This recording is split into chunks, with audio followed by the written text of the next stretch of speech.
to reading The Room by Joshua Harris. In that place, between wakefulness and dreams, I found myself in the room.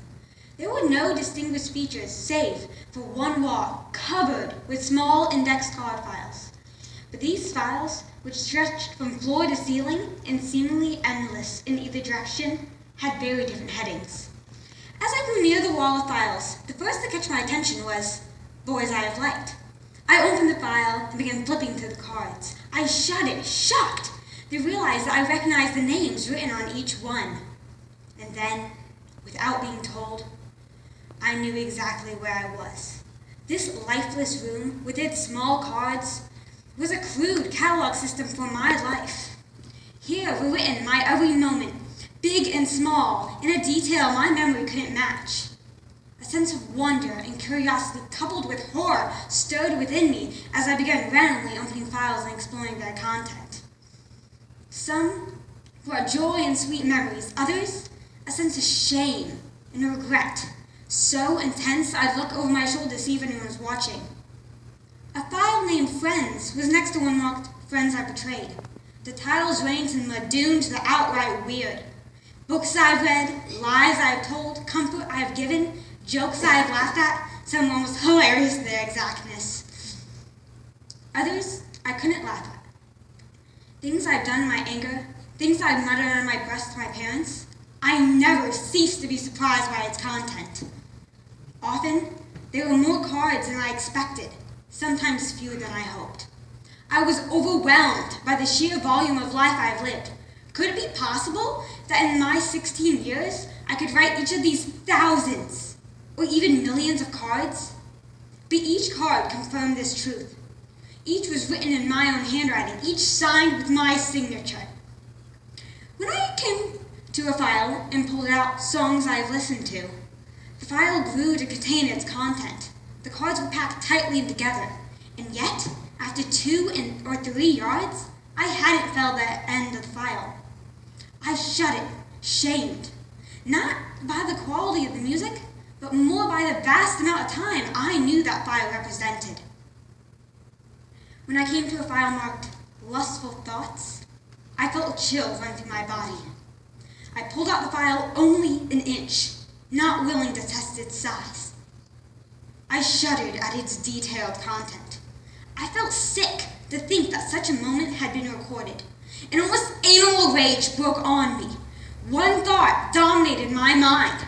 No one must ever see these cards. No one must ever see this room. I have to destroy them. In an insane frenzy, I yanked the file out. Its size didn't matter now. I had to empty and burn the cards. But as I took it at one end and began pounding it on the floor, I could not dislodge a single card.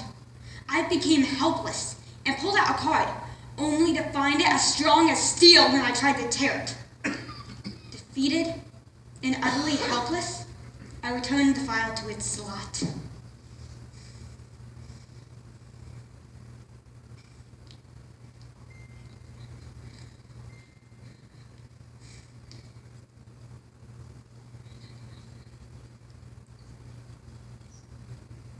I couldn't do anything with it. I leaned my forehead against the wall and let out a long, self-pitiless sigh. And then I saw it. The title bore People I've Shared the Gospel With.